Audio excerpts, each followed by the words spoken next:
And is it okay to start with the sort of terms of the conversation? We've Yes. sort of agreed that anything goes, and that goes for the questions afterwards too. But I really noticed on the bus on the way here that having agreed that should be nice, that should be relaxing, but actually it's quite hard to know where to go in because there's so many things, and I don't know, I've got so much enthusiasm. But one, yeah. So Just keep up with the enthusiasm. My ego needs it desperately. So we can just do that. No, we can, yeah, okay. We can start at the end, maybe. Okay. Sort of, this would usually be the last question, then after this we can sort of go off the cliff.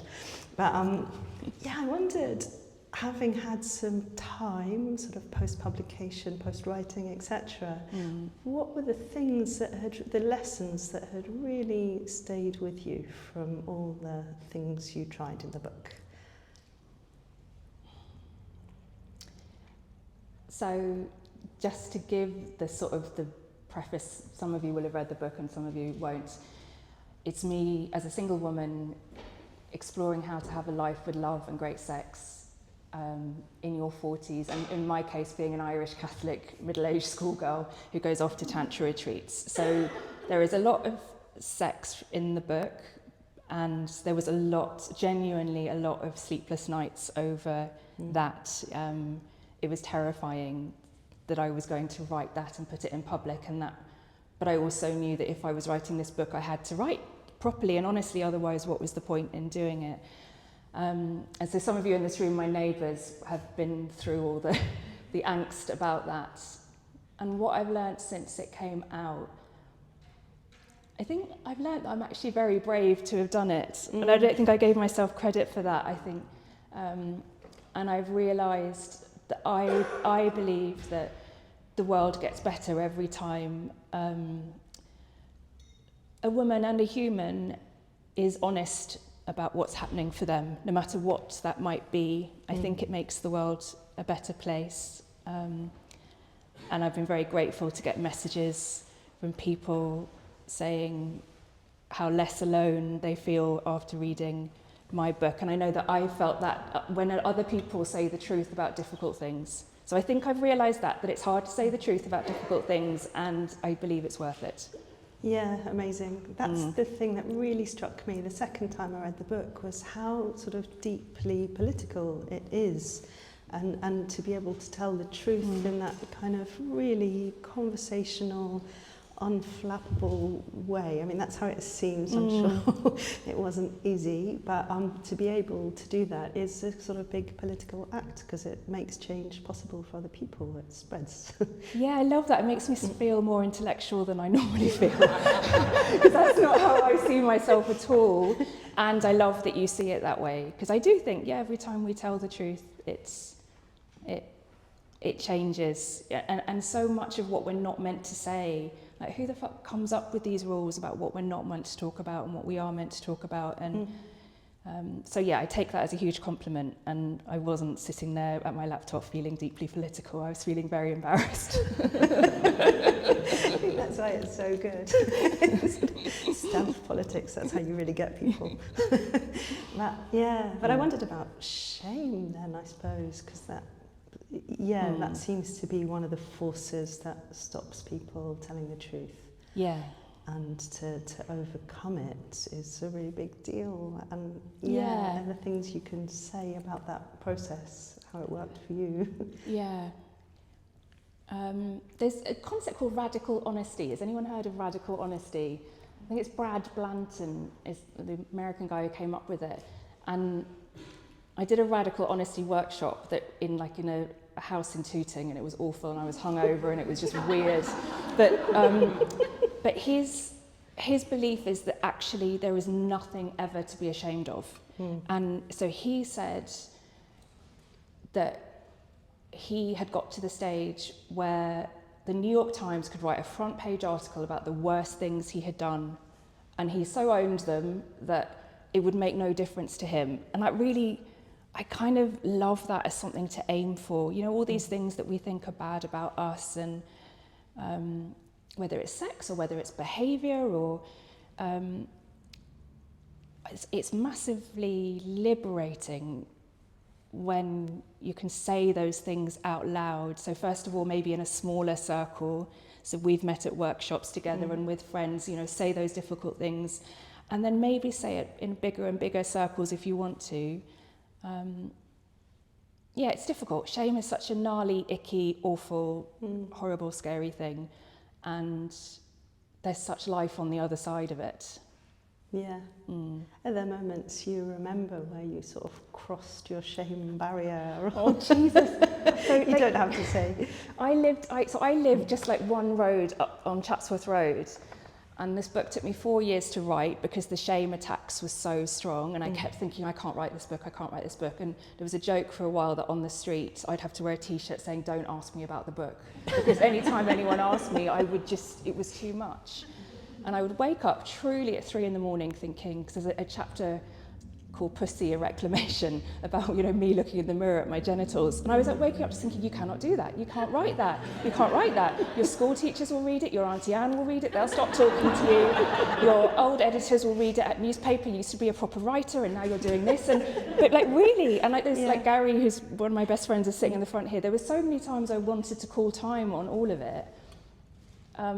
And then lots of chapters in the book was, you know, the first moment I go to tantra retreats, and like if you say anything about tantra in the normal world, the reaction is quite like, it's either like, tell us, you know, the juicy bits, or it's kind of like, oh dear God, I don't know what to do with that information. Yes, and often it's a couple, and one's doing one and the other's doing the other. That's it. You have to navigate that.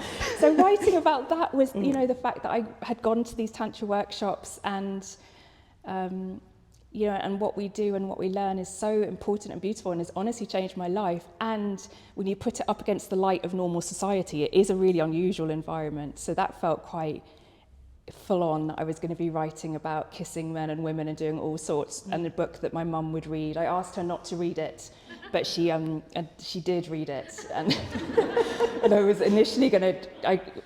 She said, I won't read it then if you don't want me to. And then she said, oh, you could just take out the bits you don't want me to read. And then we had this joke that it would be like a CIA redacted version that were like 80% of it would not be readable. But then she read it, and all my aunties, all my Irish relatives, like all the people I dreaded reading it, read it and have loved it and have blown me away. And my mum...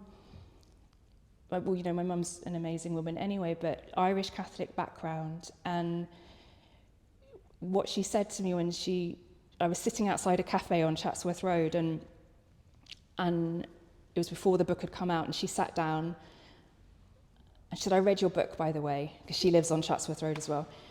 And my sister had given her a sneaky early copy and told Mum that if she hated it, she was not to say anything about it to me, but if it was okay then to let me off the hook, because I was really stressed about all of it. But she said, I don't know anyone else brave enough to not only have done what you did, but then to write about it. And she said, I never talked about sex to you girls. No one talked about it to me, except to instill fear and shame. And she said, this book isn't about fear or shame, it's about pleasure, and that's very important. So the people that I was most terrified of reading have actually given me the most validation and seen it in the light that I really wanted it to be seen in. So the shame, I think there's been shame lifted off actually maybe our family in a way, or it's, you know, I think when women write about personal things, and men, like all humans, it has an effect on everyone around them as well. And what we're able to talk about in our family and in our friendship circles, you know, it just makes it all a bit more allowable to talk about things. Yeah, that's so amazing. It's such a brilliant story about how things get sort of passed down or transmitted, and it's not all one way, that our mothers might have taught us certain things because they were instilled with that stuff, but that doesn't mean they're policing it. They might want to let go of it just as much as we do. Exactly. Yeah, and to see that in action, it's incredible. Yeah. Oh, and the other thing I wondered when you were talking about that, about shame, was something to do with integrity, because this seems to be a question people sometimes ask, or this idea that shame is sort of good because it stops people doing terrible things. But in a way, if with this kind of relieving yourself of shame. You have to be able to stand by the things that you have done without shame. And so that it's unlikely that you're going to want to go and punch everyone in the face as you walk down the street. That there's something that just on a Tuesday. Yeah, just like, exactly, maybe sometimes. But it's funny, it's these kind of paradoxical things that maybe Tantra teaches us that are quite difficult to sort of articulate.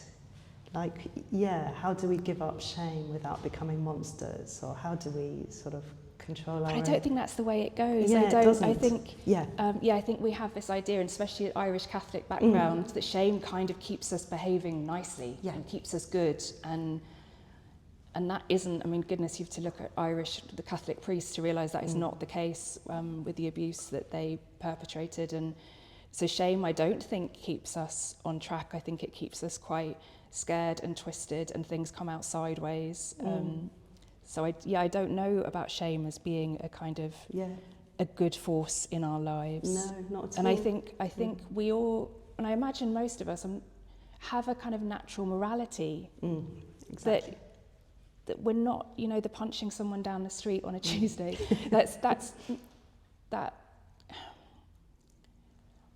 That's not a healthy, happy person. And I suppose part of what I'm doing in the book and what I do in all my writing is a sort of quest to become a more healthy, happy person, whether that's sexually or in friendships, or and then we do less harm, I think. That way.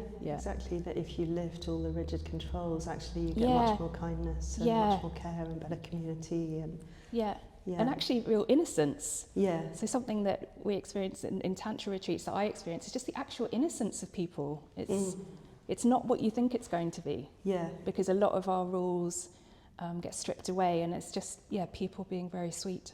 Yeah, and their faces change as well. Yeah, people become very, very beautiful and handsome and charming. Yes, if you go to a Tantra retreat, honestly, it's like a glow up. Everyone becomes very, very hot at a Tantra retreat, because it's like your true self shines through, and when that happens, we're all beautiful, really, aren't we? Yeah, when you see it happening to another face, like they're just telling you something true, and something happens in them, and it's an amazing thing.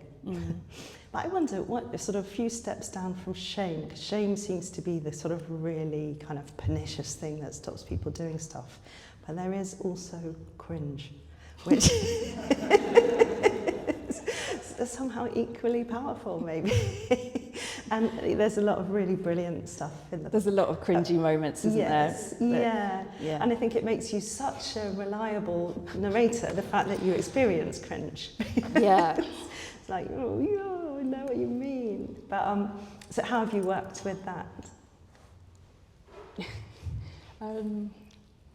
Just thinking about one of the cringe moments is a moment where so part of the journey of the book is that this Irish Catholic background, and because I'd been single so much, I was really inhibited around sex and felt I was bad in bed, and I wanted to go off and learn, and I thought I'd get good. I thought I'd go off and find all these techniques, more position of the fortnight. I don't know if anyone remembers that magazine that you'd get up against a tumble dryer, and this is what I thought would happen, and at one point I met a lovely man, and I was keen to practice my skills, and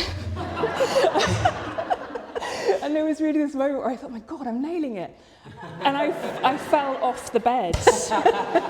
And I have the flat's kind of got quite an elevated bed, and I literally fell off the bed. And so I don't know, I guess maybe shame, it's quite important to just embrace the cringe of it all, because it's honest and it's real, and it happened. But it is a cringy book, and it's funny, I have very low tolerance for reading cringiness in other people, and I switch off watching cringy films, but I think maybe it's because I'm in my own cringe a lot. But then with this guy, it was a really sweet moment, again, of what happens when you're honest. I said, I like that I don't feel like you're just giving me all your moves. And he said, that's because I don't have any moves. But and then from that place of me falling out of the bed, him being honest, then it just ended up in this really extraordinary, unexpected connection. So that's what happens when you say the cringy thing. Yeah, like the truth It can is, end up being really hot and surprising. Yes. It's not what it doesn't kill everything. It kind of opens everything up. Yeah. In my experience, anyway. Totally. Yeah. Yeah, exactly. And that seems to be one of the amazing lessons of the book, that so many of the things we've been taught, it's the exact opposite when you get down to it. So exactly. Yeah. So I thought my sexual experience, my sexual exploration would be going off and learning lots of moves, and what it actually was about was unlearning a lot of really unhelpful ideas that I had about what was allowed for me as a woman. Unhelpful ideas I had about men, unhelpful ideas about sex being this thing that I needed to be good at and doing it for someone else's service. So it turned out to just not be learning anything. It was just unlearning all of that and then letting me as a human meet another human and see what happens. Yeah, exactly. And do people sometimes ask you, like, what do you get from a Tantra retreat? And it's this sort of ungetting or something. Ungetting, yeah. It's really hard to, explain to people who are in that mindset sometimes. Yeah, I get a checklist of questions when I come back. Initially, when I went to them, it was like, did you do this? Did you do that? Did you? And it's that kind of very checklist mentality that we have around sexual experiences, I think. Yeah. And it isn't any of that. And so it's very hard, to explain. It isn't like that. Yeah. Because what could be more sort of frightening and less sexy than someone coming at you with their moves? With their moves? Yes.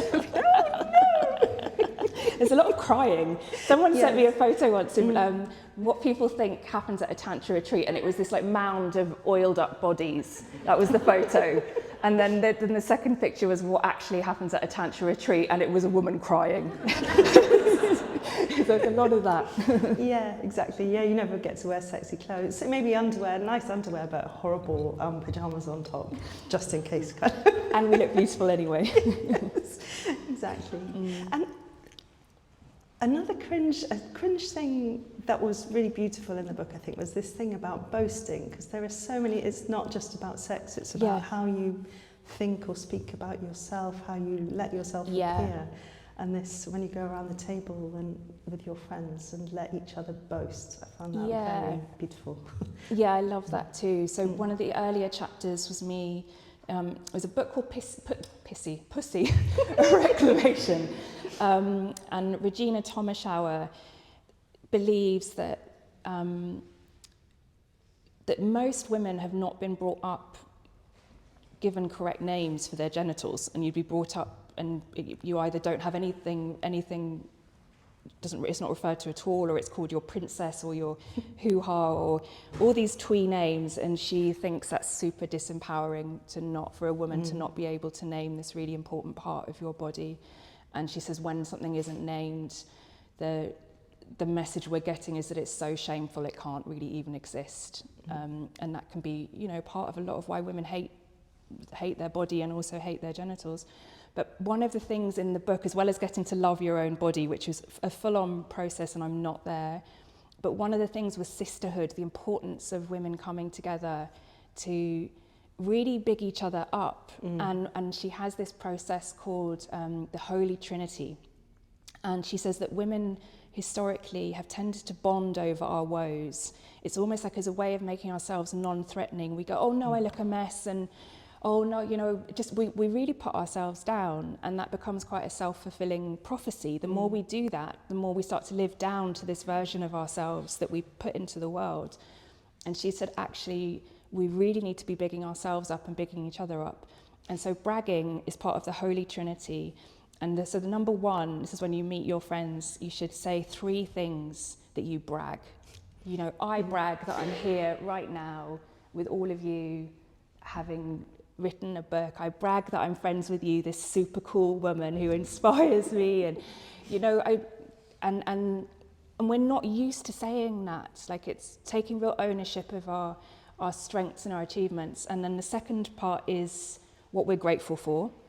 So whether we say, I'm again grateful to be here, I'm grateful for my health, I've had bad health, so to have health to be here is really good. And then our third one is what we desire, so what we want, which again, historically as women, we've not really been encouraged to think about what we want and to say that out loud. And it's just such a great exercise to do with your friends. Like, we do it quite often It's a great exercise, and it turns the energy of the conversation around completely. So it can be uncomfortable when you're bragging at the beginning, but then eventually you kind of get the hang of it. And yeah, Gary is in front of me here, and we've done it together many times. But I recommend it. It's great. Yeah. And actually quite life-changing. I really think if we were to be doing that all the time, you know, most of us could list our flaws A to Z with footnotes, and we do not spend very much time bigging ourselves up. And that she believes that when we see other women doing that, it helps us have permission to do it as well. Yeah. Whereas I think part of what I had seen, so she was a writer who, I think I'd absorbed a lot of the self-deprecating kind of Bridget Jones shtick, and I hadn't realised how much I'd absorbed it, this idea that if I was a woman who was visible, I had to take the piss out of myself. That was the only way I was allowed to do that. And so then this is the opposite, the antidote. And I love hearing women say what they're good at and what they do. I love all of us saying that. It's just great, isn't it? Yeah. It's empowering. It's absolutely and amazing. not pretend empowering, like real empowering. Yes. Like, yes. Yeah. Yeah. And also really hard. And I hard. think like nobody should feel ashamed of not being able to do it. No, because it's brand new behaviour. Yeah. I mean, I even noticed when you paid me that compliment, I was like, oh no. And that's Can we look at Anouchka's style, by the way? Like, just, yeah. Okay. Yeah. Thank you. Yeah. Thank you, Marianne. I feel good now. Yeah. Yeah. But it is, But yeah. it's new, and most of us have been brought up that pride goes before a fall, and no one likes to show off. You know, all those messages are quite ingrained from a young age. So yeah, it does feel weird and quite scary and almost wrong when you start to go against that. But it gets easier. Yes. Yeah. Hope so. I'm now an absolute pain in the arse on the bragging front. Brilliant. Have you got any up your sleeve? No, actually. You've done some really good ones. No, it's fine. You're free. I wondered about integration then of all this stuff, because we go and learn all these kind of radical, hardcore things, Yeah. and then to come back and, I don't know, date someone who hasn't done that stuff, have supper with someone who hasn't done that stuff, you know, all those things, how you find it. Yeah, so in the book you see me going off to lots of workshops and learning these communication skills and going to Tantra and having these quite heightened experiences, and then I come home. And when I come home, there is often a crash landing, and then I start watching Netflix for hours and like really undo the magic. The environments of those workshops and is very different to our normal world that we're in, but I think, I don't know how I integrate it. The two are getting closer and closer. I am the weirdo that smiles and talks to everyone on the street, and that's sort of just how I am. And it's that whole Gandhi, be the change you want to see in the world. So I probably do that. But I do dream of living in a commune and being a full-time hippie, but I haven't made it happen yet. No, but that seems really good to stay in between, because that seems to be a real question that comes up. If you start doing this stuff, kind of where do you go? Does that mean you have to, you know? Yeah, that was one of the fears in the book, that I have this idea of, I was starting to explore these alternative relationships and alternative worlds, but then there was a real fear of not being normal, because that was kind of really this wanting to be normal. And I was having so much more fun in all the alternative environments. I really was. And then there was a fear of like, oh God, now do I have to live in a commune, and will I spend my life like peeling carrots and doing cleaning rotas? And like, what's the midpoint between communal living and living in a box and going to work, and you know, the loneliness that's really part of our normal society now. So I feel really blessed with where, like, this, quite a few of you are from this area, like so blessed with where we live, that we do have a lot of open-hearted chats. And so I think I'd still like to do more work on like being in the real world, whatever that means, and being the person that has slightly uncomfortable conversations, possibly. Like, I think, the way I talk about, I'm open in a way that probably isn't that normal for people in the coffee shops who get to hear. But also I think that's okay too. Yeah, exactly. And it seems to be a paradox there as well, like you don't want to become impossible for everyone else. And that, could be a risk, I guess. You seem very good at not doing that. But that would be the worst thing. I think my mother would disagree. But that's okay, because it's okay to be a bit different, isn't it? Yeah. Even if it takes a while for people to understand, or for even for you to understand what you're doing. But I think it's important to try and be true to ourselves, even when we don't know what that is, and to stumble and try. And so, we were talking last night about the dinner party set, and being in certain situations where I can feel like an alien because I'm not living that life of a family and a house and pensions and and I really envy that stability in a lot of ways, and it just doesn't seem to be where I've ever ended up. I keep veering off in other ways. And that's okay too, isn't it? There's place for all of us. Yeah, and that was really beautiful in the book, that you see women doing things different ways. Your friends are doing it their way, you're doing it your way, and it's not like, my way is the good way. No. This is one of the main, actually probably one of the lessons from the book, is Jan Day, who's our Tantra teacher. It's a really basic question, but she asks at the start of the training, she asks, what do you want in relationship and what do you need? And I had never thought about anything like that. I don't know what I want or need. And most of us are not encouraged to think about what we actually want or need. We just sort of automatically fall into this slipstream of life, and this is what you do, and because this is what you do, and this is what you do. But to actually question, what do I want and what do I need? And that will be different for all of us. So for me, it turns out I need so much freedom and space. For someone else, they need security. They need their person there. And none of it's better or worse or right or wrong. But it just takes a bit of time to get to know what we actually want or need and what suits us, stripped away from what society tells us we should be doing. Because, we're swimming in that water from such a young age, and we read fairy tales and we watch rom-coms, and we're so steeped in the messages of societal ideas of what a good life is. So it takes a bit of time to start thinking for yourself. What do I actually like? What suits me? What doesn't suit me? Yeah. Are there things that you thought you liked before that you think you don't like now? Yeah, and we change, don't we? I guess. Yeah, I was a proper people pleaser before. I didn't know. It sounds like such a bland phrase, people pleasing, but I didn't really understand the extent to which I had just shaped myself around everyone.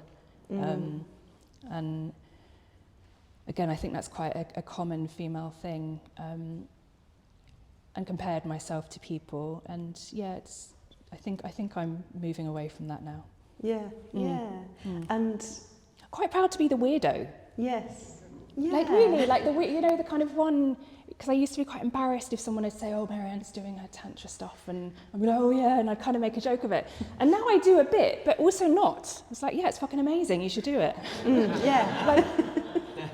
And then it's quite, and one of the other answer that I really love giving is when people, they don't ask it so much now because I've written a book about it, but they would ask, are you seeing anyone? Which is, again, as a single woman, that dreaded question of like, I hated being in that mold of the single woman that was asked to cough up dating stories. Like that was sort of my price of entry. I hated it, especially mostly because I wasn't dating, but I hated apps, and it's like I felt like when I went on those dates, I was on job interviews for jobs I didn't want. Like I just didn't want. I don't know. The whole thing didn't fit. But now, if I do sometimes get asked, "Are you seeing anyone?" I really love saying, "Oh yeah, I'm seeing a few people actually." I just love it, and they're kind of like, "Oh," and saying it to old colleagues and editors and newspaper people. I just really get a kick out of it. Oh. Do they know about each other is what everyone will always say. Right, yeah. And are they surprised to hear that they do and that it's okay? Yeah, I quite like blowing people's mind a little bit now, whereas before I was a bit scared of it, I suppose. Yeah. But do you think this thing about standardisation, the idea that, well, we have to standardise ourselves and then everything will run more smoothly for everyone, just turns out work. It's just not right. No. And when you blow the lid on that in your own life, you sort of see the myth. And like if you look at nature and the variety of nature, the variety of trees, the variety of daisies, the variety of birds. How insane for us to think that as humans we all should be living on exactly the same path. Yeah. It's mad. Yeah, exactly. And so in your family, does everyone do things differently? I don't know. I've got a very Irish mother. No, I don't. I think in our family, in some ways we're quite traditional. You know, we've all had good jobs, and we don't present as alternative. And actually, I think in our own way we all are. And I think my mother is very punk in her own way. She really brought us up to do what we wanted to do. And Mum is one of those rare people that honestly doesn't care what anyone thinks of her. Really, she just doesn't. She never has. Yes, and it's meant a lot for her to be so proud of me with this book. Yeah. It's meant a lot. Yeah. Amazing. She was going to be here.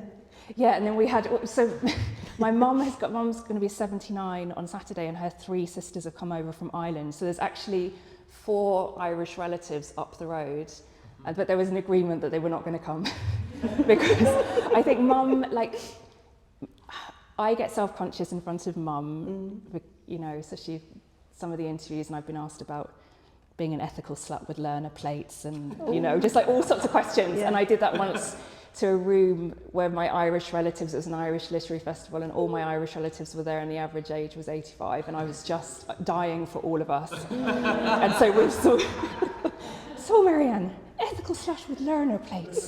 Tell us about that. The condom waiver at tantra retreats. Tell us about that.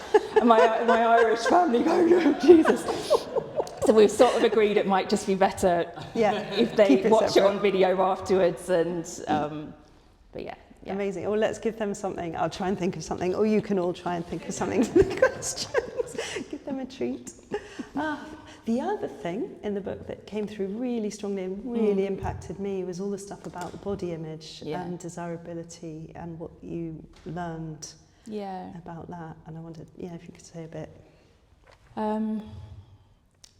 I would have been, I still am, I suppose, but very common for a woman, especially of my generation. I kind of came of age in the 90s, where it was Kate Moss and that waif look. So yeah, I've spent most of my life feeling a bit bigger than I want to be, and not pretty enough, and all that just, I'm so bored even talking about it, and it's the reality of how that was. And yeah, so for a long time just not feeling attractive, and I still have that, you know, like there'll still be that bit that goes, oh, you're getting older, but again, being in certain retreats or festivals where you're with all ages, shapes and sizes, and truly everyone is beautiful, has done a lot of good for me in terms of body image and beauty. Like, I think we're all beautiful, we just are. And living in a city where we're getting a lot of advertising and there's a lot of, you know, messages, like it's hard to keep that feeling of being beautiful in a city. I find it anyway. Like, one of my phrases that I used to always say through my 20s was, I'm not Kate Moss. It's like, of course you're not fucking Kate Moss. Kate Moss is hardly Kate Moss. At this, you know, like, what a strange thing to say to ourselves. I'm not that person. But that was sort of the benchmark that, and really, truly, I bet Kate Moss doesn't even feel like Kate Moss. You know, she'll be a human who has. So that body stuff, I get kind of annoyed that it's such a part of life, and it's such a part of a woman's life, this kind of battling with our bodies and loathing, and sort of just enjoying this gorgeous thing that's, you know, healthy and can give me pleasure. And, you know, what a shame to have been at war with it for so long.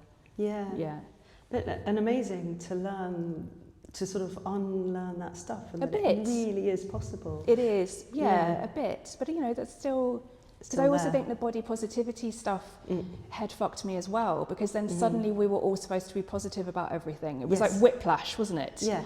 You were like, it went from the you can never be too rich or too thin to suddenly we're meant to love ourselves as we are, but So that's kind of quite its own pressure too, to suddenly Yes. be okay with everything you were told not to be okay with. But, Yeah. you know, I was brought up with magazines and wrote for magazines that every article had the cellulite page. You know, what to do about your unsightly orange peel, and buy these 50 quid creams and all that stuff. You know, it's horrible. Very, yeah. And I wonder, that maybe brings up this topic that I'd never heard of until I went into that world, but spiritual bypassing. Oh, yeah. And bypassing as this sort of thing, like with the body positivity thing, you're meant to do this flip and suddenly like, oh, I'm great. Yeah. But like, how do you get from one to the other in a way that's not fake? And Tantra seems like an incredible way of doing it. It's like actually real.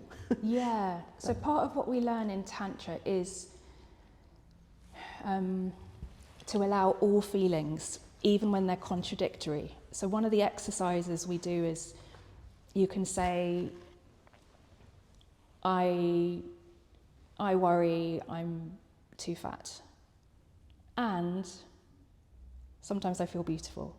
Like it's being real about the fact that there are difficult feelings, and often there are really good feelings too. And the bypassing is when we suddenly like outlaw any difficult feelings, because we're now meant to be okay with this.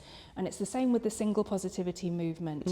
So, you know, the single positivity movement is that kind of, I mean, there's a whole spectrum of how it presents, but I don't need anyone, all you need is to love yourself. And you know, there's greatness in that message too, but it's also very extreme for people to kind of, they're suddenly now, I've got friends who feel ashamed for wanting to meet someone because they've now absorbed this message that they're supposed to feel fine on their own.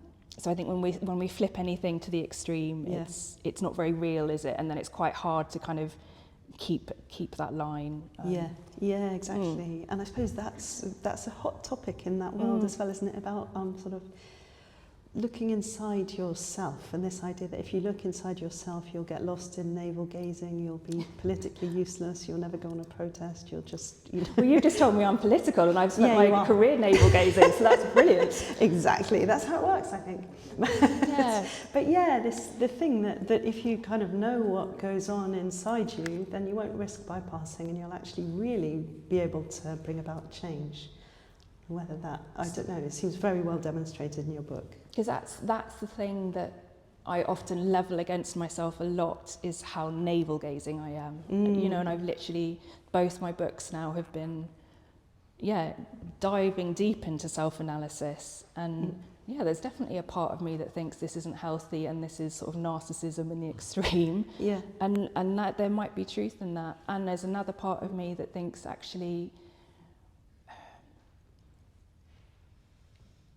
the more we know ourselves and can explain ourselves to other people, maybe the better it makes our relationships and makes things. And I don't know, it just seems to be the thing that I'm fascinated by. Why do I do that? Why don't I do that? Why in society do we do this? Why don't we do that? And I examine that through myself.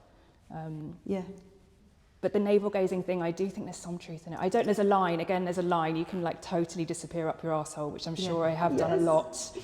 And maybe there's been some good stuff has come from it as well, I don't know. Yeah, it's right. I don't see you that way at all, but it seems really good to be real about that stuff, because it's true. I think I sometimes have that thought about myself and people around me, but it does seem to be one of the things, because this idea that the personal is political was really important for feminists and for the Black Power movement, and looking at how things really impact you, how they make you feel about yourself, about your skin, about your body, about your work, about everything.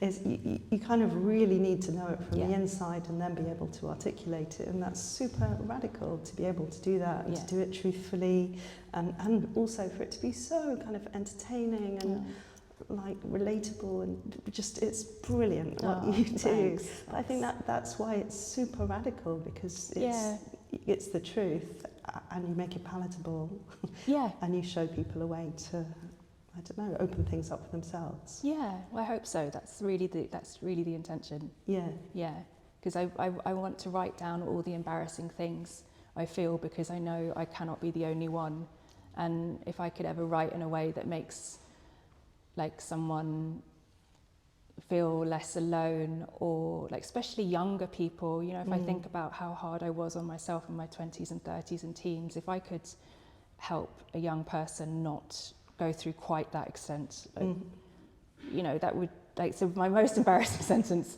I'll say it, I've got like Tourette's, I need to keep saying this sentence. It was the sentence in the book that's like, I'm at a tantra retreat and at some point I announce I don't know what to do with a penis. And it's like, again, that was the one that got me up at 3 a.m. going, you can't, but then you have to. But like, how normal is that? You know, I've since had messages from so many people going, well, me neither, and I've been married 30 years. And then my neighbour was like, no one knows what to do with a penis. And then,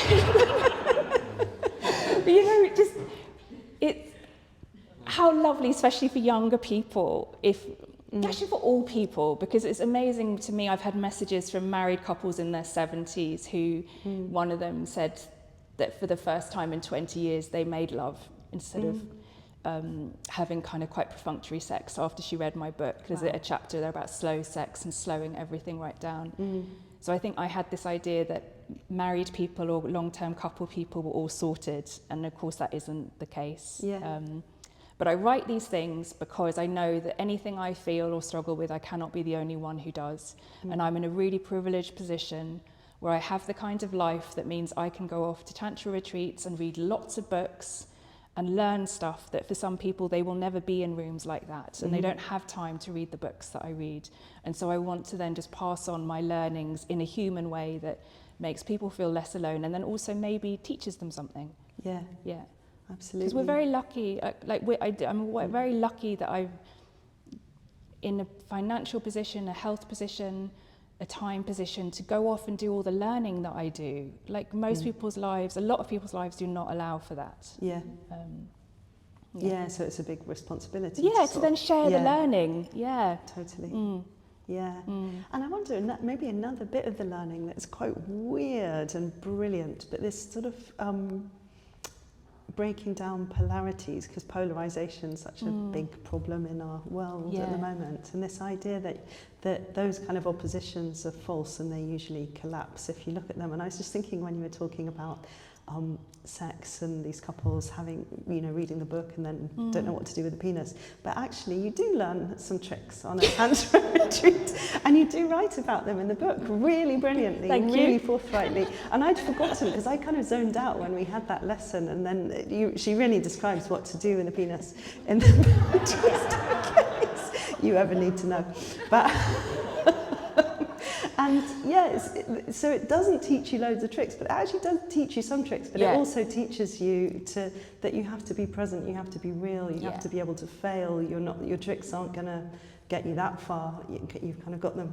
But I love that. It's presence, isn't it? Always. And it's a non-dual thing, and that's it's sort of something you experience and you learn. That's really, I think it's really hard to talk, like it's famously hard to talk about. And the way you've talked about it seems really good. Thanks. Yay. I got asked by the Times to write an article about my top 10 sex books, and then Cosmo voted my book one of their top 10 sex books. And like sixth form me in the convent school, like intimidated by More magazine. Some of you won't know More magazine, but it used to have this position of the fortnight, and it was ridiculous sexual positions every issue, and these convent school girls all kind of looking at it and pretending they knew what it was. And anyway, but the idea that me had been picked by Cosmo as one of the best sex books is mind-blowing. It's really very unexpected turn of events. So good, so deserved. And have there been any kind of negative consequences or moments of discomfort? Yes. So the worst part, which so when the book came out, it came out the summer of 24 in hardback, and then it comes out in paperback after that. And as a writer, it's really brilliant when a newspaper wants to buy the rights to your book and do extracts to your book, because it gives it huge publicity and they pay the publisher some money, and it's just a really good thing. So the Mail wanted to do 2 extracts over 2 days, and and it's an exciting opportunity, and I've worked for the Mail for years, and I obviously know what the Daily Mail is, but I was also grateful that they wanted, anyway. And the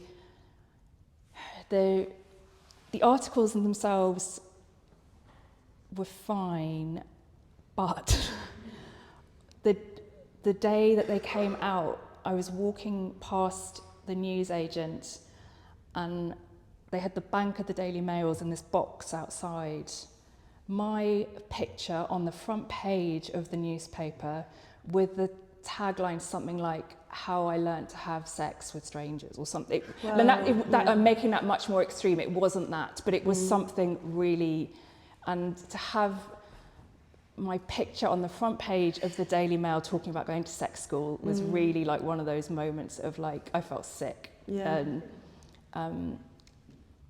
And it's a funny thing when you write a book, because of course, like, I'm so grateful for any paper who wants to write about it. I'm grateful to come and talk here, and so professionally I'm like, but this is amazing. And then the real private part of me is like, dear God, what are you doing? You know, I felt so sick, and I cried a lot that night, just because the shock, I don't expect my sex life to be on the front page of the Daily Mail. It's such an unusual situation. Yeah. And then I got over it, and again I told Mum not to buy it. She bought it, you know. and then I was getting like pictures from friends, taking pictures in Tesco's as a front cover, and I was like, one of my school friends, again a convent school, was like, she's like, "You look amazing now," because there was a really good airbrushed picture. I looked amazing, and that's good. Priorities. I was like, "No, I'm talking about giving hand jobs to strangers in the Daily Mail." She said, "Darling, we've all done that. It's why I've got such good arms." So people were actually great about it, but there's a shock. There's a shock when, yeah, you know, I am at heart an Irish Catholic schoolgirl who's talking about sex, and sometimes that feels normal because that's my life now, and sometimes it really doesn't, and I'm like, what has happened? Yeah. It made me think about consent and saying yes, and this thing, that I don't know, we learn a lot about it, but also this idea of withdrawing consent, or that maybe when you said yes to the Daily Mail, you were saying yes to something, but you weren't saying yes to that. Yeah, but also when you say yes to newspapers, because I've worked for newspapers for years, you kind of, I mean, you know this too, you can't say yes to newspapers and then dictate to them how they do it. It doesn't really work like that. Yeah. And so it was a yes to the opportunity, it really was. But yeah, what we learn in Tantra is a lot about saying yes and no. It's such a basic skill that we do not get taught. I wish we all got taught it at school. And it takes so much practice to even realise when you're saying yes, just because you think that that's going to make the other person happy. I didn't even realise I was doing that. It was so automatic to me. You have to say yes because it will be rude if you say no. You'll hurt their feelings, and the yes and the no, and then no, sometimes saying no to things because I was a bit scared of, or if I say yes to meeting you for a coffee, then that means we're going to have to go on another date, and then that means you're going to want to sleep with me, and then we're going to have to get married, so I'm just going to say no to the coffee.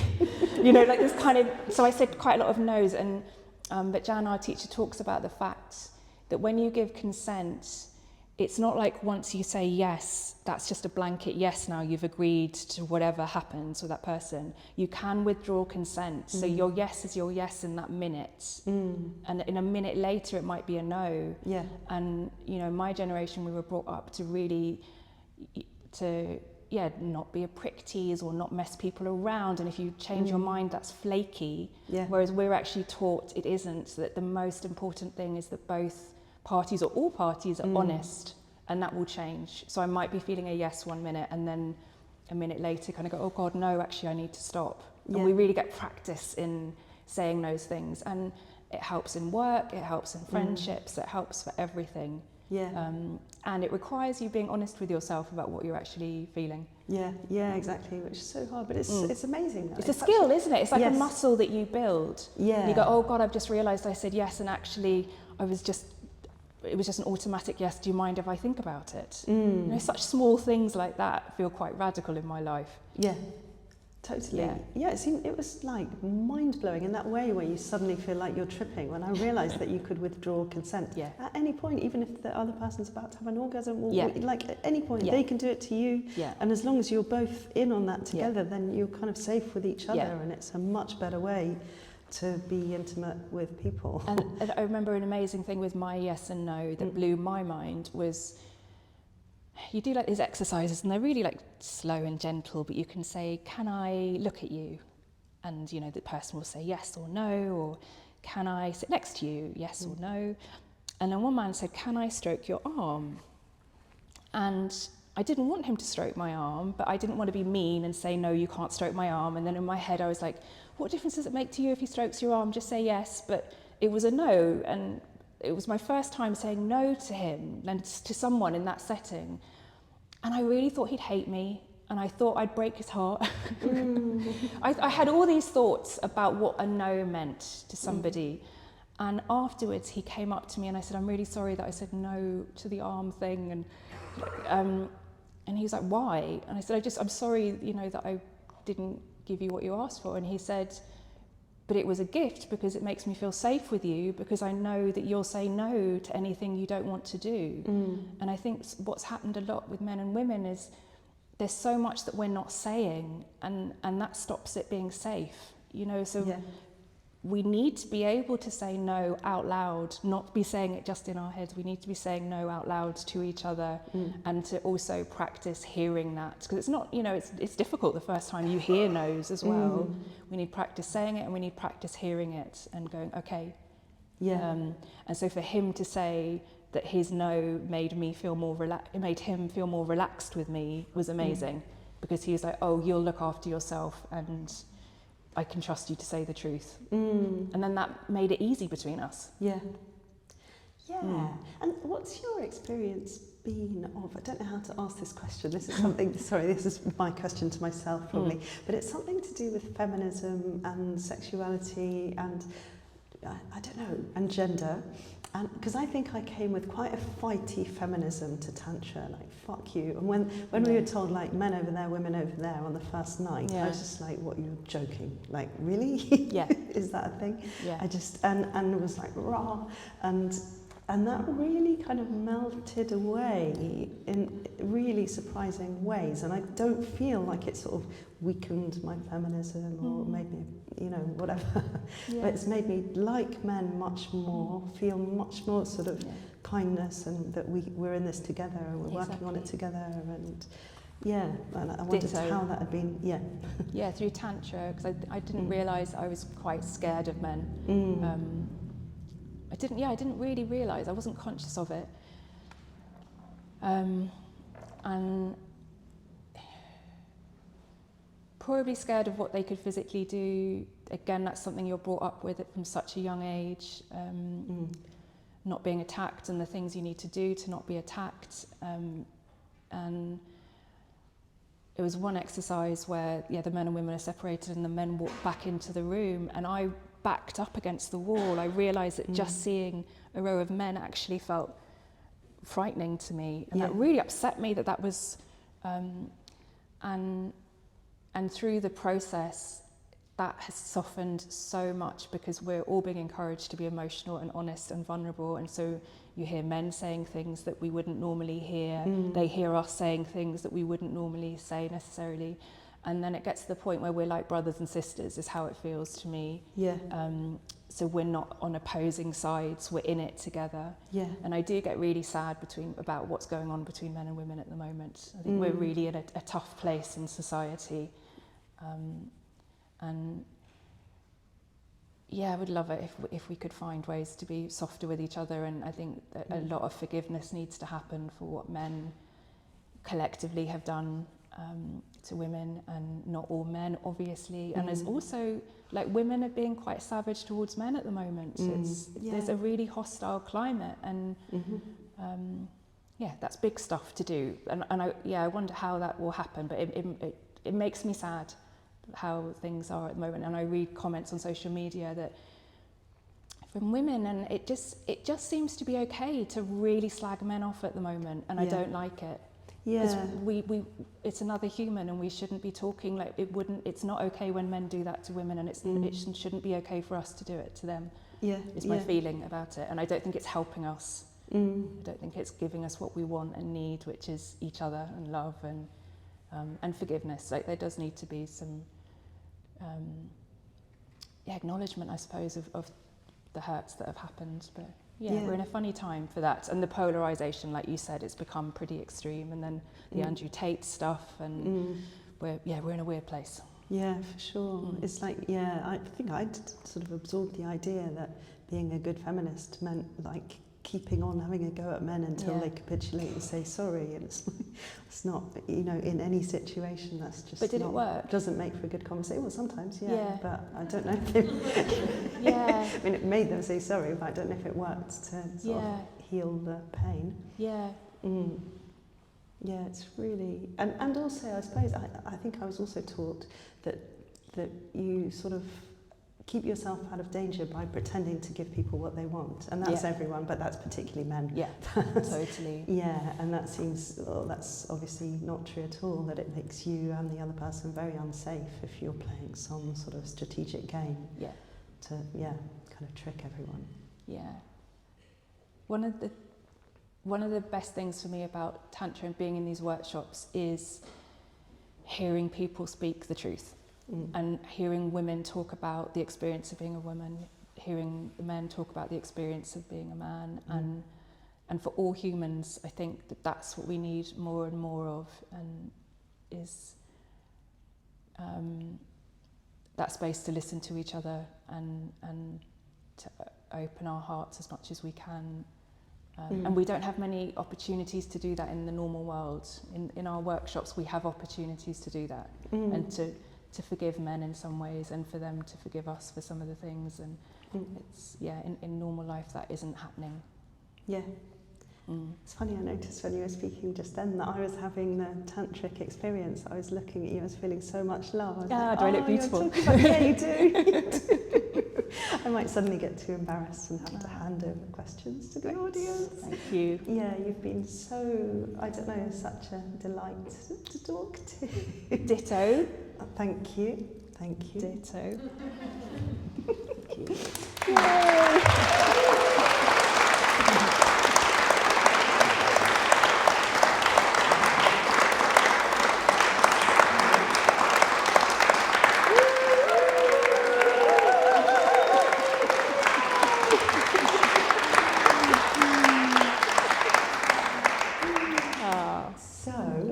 We've got two microphones. We're sort of mic'd up. This is going to be a podcast, so for you to appear in the podcast as yourself, it would be great if you come over here and speak to the microphone and ask Marianne a question. But also, if you don't want it to be in your voice because your question is so fruity and risque that you don't want people to know it's you, you can say it to me. I'll cover my microphone and then I'll repeat it to Marianne. Or if you just don't want to come over, do come over if you can bear it. So is anyone? Yes! Yay! Do you want to come? Yay, brave! Hello, nice to meet you in person. It's been, I've only read the first book, I've got the second book to take away with me this weekend, and that's made me extremely excited to read it. I won't say which bits of excited.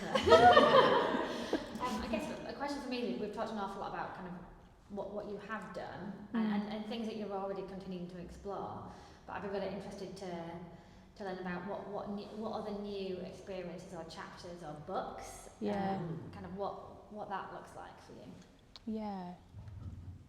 That I'm still in recovery from writing that book. Yeah. Truly, financial recovery, because it took me so long and I burnt out, and I now assist on Tantra workshops, so I'm now part of the teaching team, which is kind of amazing, so that will carry on. And then as a topic to write about, the thing that will be next, I think, is money. So, love is in Love Me, and then Pay Me or Poor Me will be the next one, because I'm very shit with money. And so I want to go off and learn about that. But also the way I do things is quite extreme, and I haven't quite got the stamina in me yet to yeah, but I really am still involved in the Tantra worlds and holding workshops, and so yeah, that's what I'm doing a lot of at the moment. I like. Sign me up. Yay! Yeah. Thanks, Laura. Yeah, she assisted me. She's amazing. Cried on Marianne a lot. Yeah. Anyone else? Are you coming? Brilliant. I love your hat. Thank you. Thanks, that was so good. I felt myself wanting to like click and agree with you the whole time. Oh.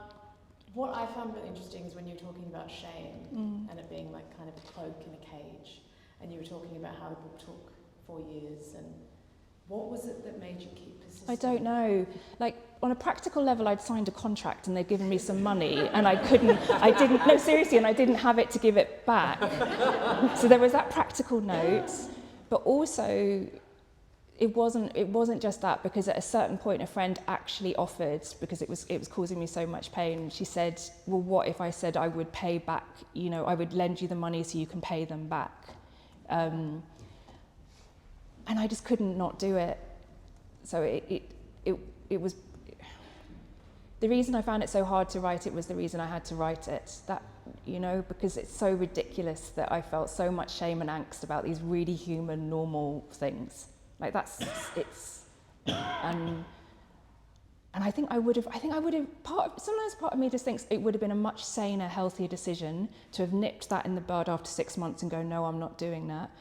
And then another part of me just thinks that maybe worthwhile things are difficult, and it was worth it. I still don't know if it was worth it, but I hope it was worth it. I think it was worth it. That's inspiring. Oh, thanks. Thank you. Thank you. Hi Marianne. Hello. I really love your book. Thank you, Tamara. And I'm one of the cafe friends. I was sort of there when it was being written. And I really would love to know if you feel differently about the book that you thought you were going to write in the beginning and the book that you've actually written. So kind of have the feeling you also take something that's really, really big and a big problem, Yeah. and then you face it head on, Yeah. and you really immerse yourself in it. Yeah. But then I felt with the first and also the second book that what came out of it was maybe not what you thought Yeah, came out of it. And it's true. Could you talk about that? Yeah. Yeah, I did think it would be really me going and learning how to be good at sex, and that would be that. I'd be a master lover, and that would be great. And it didn't turn out to be that. It turned out to be probably, I mean, maybe when you say about it being political, Anouchka, I think it was a lot more of me coming up against all these rules society had given me that I wasn't aware I'd absorbed them. I thought all my problems were personal to me and my own, you know, insecurities, and I just needed to fix them. The book actually, I think, became a lot more about the world we're in and why is it set up like this and the stupid messages we get. And then also the second part was that it was lockdown, and so I'd gone off and done all these tantra retreats and had this amazing experiences, and then lockdown happened, and it was like all my ideas about can you be happy single really got tested while living alone in a flat for, you know, however many months and years, and so that really the lockdown element really changed the flavour of the whole thing, because it was such an extreme time of really having to face up to what do we need as humans, and I was desperate for anyone to be on the sofa with me. You know, I regretted every boyfriend I'd ever broken up with. I wished I had a house and a Waitrose delivery and all the things that my friends were in. So lockdown was a really good, informative process, because it was really real of like, what does this human body of mine need? And it needed other people. And then that was what resulted in me becoming best friends with all my neighbours and housemates. And until that point, we'd seen each other in the corridors, but we were all single people living in this building. and we just became family. And then that was my real experience of an alternative family. You know, we really did, and we still have that. And so that I would never have expected that. I would never have expected my love story to be my neighbours. That was not something I saw coming, and that is what happened. Yeah. Thank you. Thank you. Yeah. Out we go. Yay. I'd love to know more about the origin stories of the book. Like, when did you first get just like the tiniest idea that this is what you wanted to write about? What stage of the process, like, was it before you'd done any tantra retreats, halfway through, and when did it become kind of something you said out loud and started pitching, like that whole really early part? Yeah, I get kind of muddled on this because there was, so after Help Me, which is my first book, and Help Me was I spent a year living by self-help books, doing everything they told me to do to see if, you know, they make you perfect. And a friend had joked in that process that if Help Me didn't end with a boyfriend, readers would be disappointed. And so that was really in my mind, that this, like, still in the world today, a happy ending for a woman is a love interest. And at the end of Help Me, there was a guy that I'd met in this month called Rejection Therapy, where you had to get rejected every day, and I went up to him in a coffee shop and he didn't reject me, but he lived in Athens. And when I was promoting Help Me, every journalist around the world asked me about the Greek. Like, I was on American breakfast TV being asked about the Greek. Everyone was so fixated on the man. And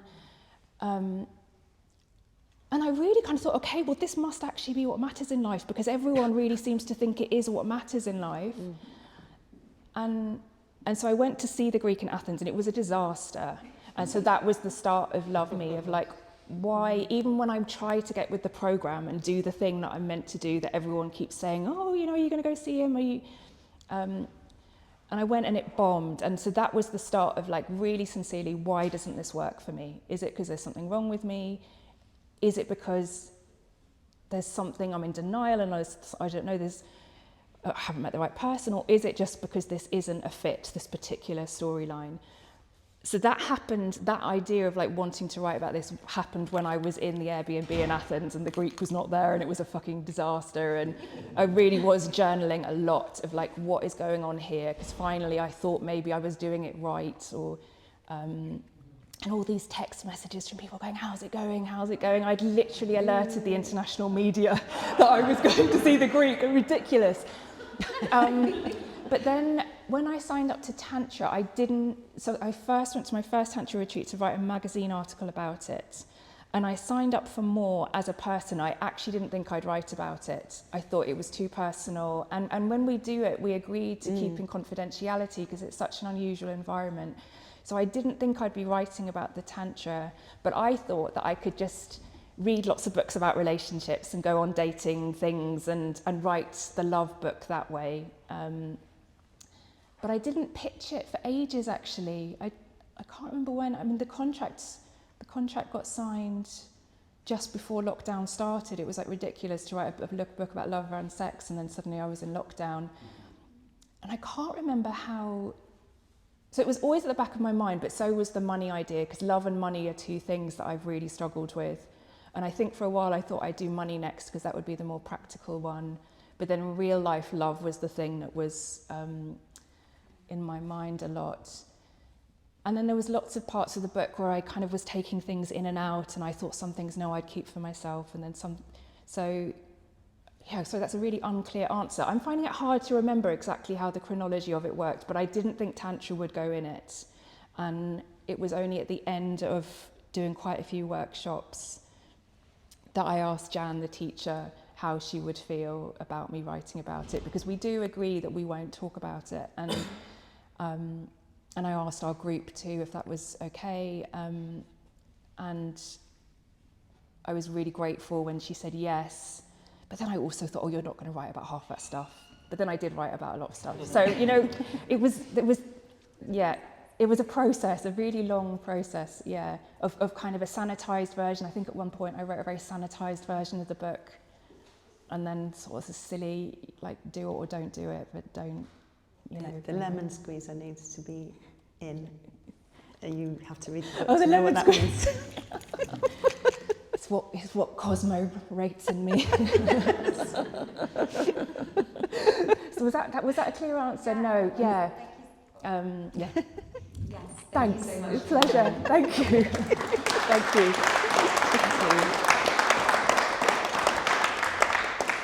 Thank you. Sanjita. Yeah, we have Marianne for 10 more minutes, just so you know. So despite being sort of 2025, it's still, the happy ending is still meeting a man and having the Waitrose delivery, right? My question to you is, do you think that's changed a lot for young women? I don't know.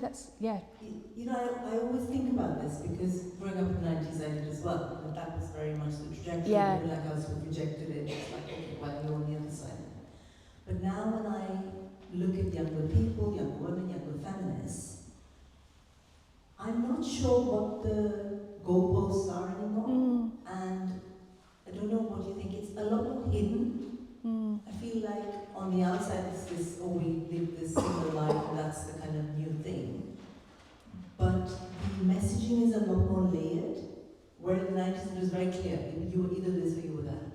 Yeah, Now it's true. it seems a lot more confused. Complicated. And Yeah. complicated. So I wondered how you felt. Yeah, I don't. What is it like to be a young woman now? I don't What's know. expected of you? I'm not You know? one. Is anyone young? No, because I do. Yeah, like I do, and yeah, if you want to. There are some young people in the audience, and you don't have to speak at all. But I often wonder that as well, because I'm not a parent, and so I don't know how it is to be young. And part of me hopes it's better, and you know that they are having better like awareness of consent, and you know hopefully the sex education was different to the one that I got. But I also don't know, and if anyone wants to say anything about that, please do in the audience, how it is for, yeah. Yeah, go on. Yeah, brilliant. I didn't really, but I will. I teach a lot of Yeah, sex brilliant, yeah. So I teach secondary SEN, and consent is done every week for the whole 5 years. Wow. So, cup of tea. Everyone know the cup of tea one? No. No? No. Oh, I'll get one of my 12-year-olds to tell you. You can't give someone a cup of tea unless they've explicitly said yes. So if they're asleep, they don't want tea. If they haven't looked at you, they don't want a cup of tea. So, but there are huge ranges of educational literature about it, and from younger than 11, they start probably about 8, but all the way through, and obviously ours is slightly different in SEN, but they learn about consent in almost every context. Wow. And when I'm doing it, the only people who are uncomfortable are the learning partner, the TAs and the teachers who are like, you know, we didn't do this is awful. Whereas the 11, 12, 13, 14, 16, 17s, they're like, no, miss, you don't have to. No, miss, no, you can love anyone you want. You can marry anyone you want. No, you don't have to do that. Brilliant. You have to. So I hope and believe that the younger people have a completely different experience. I hope so too. Yeah, I hope so. Yeah, it's just all the adults in the room who are going. Yeah. As we open up the contraception box or whatever we're doing that week. Yeah. Thank you. I'm sure there's someone in between as old as me and as young as I teach who maybe has a different experience. Thank you. Thank you. I wrote an article this week about like alternative rom-coms. Reese Witherspoon and Esther Perel, who's an amazing sex therapist, had both talked about mourning the loss of rom-coms and what a great educational resource they are, which I completely disagreed with. And I was talking about how I hoped younger people were just having so many different kinds of love available to them. And then a friend commented, she's got a 13-year-old daughter, and she said, it's funny, when I see her and her school friends and hanging out, it's actually, in some ways it's different to how we were, in other ways it's exactly the same. They're kissing each other and they're worried, and I wonder how much things are changing. I don't know, I'm not in those worlds, but I hope everything's changing and getting better. and genders loving whatever, however we want to love, and Yeah. whoever we want to love, in whatever configuration. And for it just, I hope with young people it just isn't a big deal. Maybe everything was such a big deal for us. Yeah. Anyway, but maybe that's utopian. I don't know. But then there's porn and the horrible other stuff going on. Go on.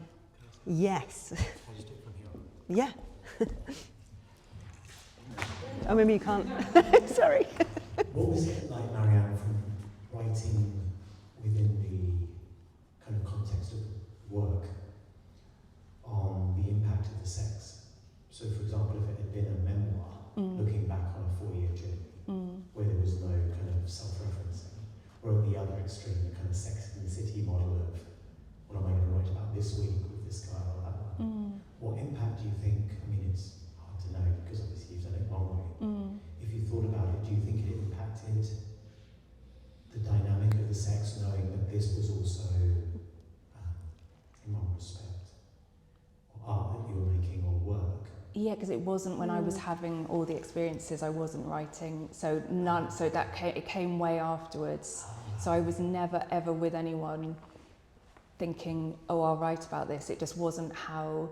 So after Help Me came out, I was in this glorious position where I got paid really well for that book, and I just could take this sort of year and a half of just gallivanting, going to workshops, having lovely experiences. And so I wasn't in book writing mode. That came quite later, and I've never been with someone with me in the back of my mind thinking, oh, I'm going to write about this. I don't know how well that would work. I don't think I could do that. And that's where sex columnists, I think it becomes really hard, because when you're mining your own life, that's difficult in itself. But then when you're mining your experiences with other people, that all gets really complicated. And I don't know that I've been on the right side of that. I don't know if there is. It's complicated. So the experiences that I write about in the book are mostly composites, which mean that they're not ever. So when I write about something with one person, it will often be a representative of several experiences, because in reality there was, so many workshops being distilled into a couple of chapters. And so it's very rare in the book that anyone that I'm writing about will be one specific person, and then the people that would get the passages to okay and all that kind of stuff. Yeah, it's complicated writing about life and writing how that implicates other people. It's really complicated, and yeah. Thank you. Yeah, I really want to. Yeah. Hawaiian Santa. Hawaiian Santa. I want to know who Hawaiian Santa is. Yeah, people are really into Hawaiian Santa. Yeah. So, has anyone got one last question? Brilliant. Is it shameful? Is it cringe? Is it one you've been holding? That would be really nice. David, give it to us. First of all, I say the book is fantastic. Oh, thanks. It's hilarious. I love you, Mum. Everyone loves Mum. Absolutely. Everyone loves Mum. My question is the people in the audience who are asking, is Tantra for me? What would you say to that? Yes.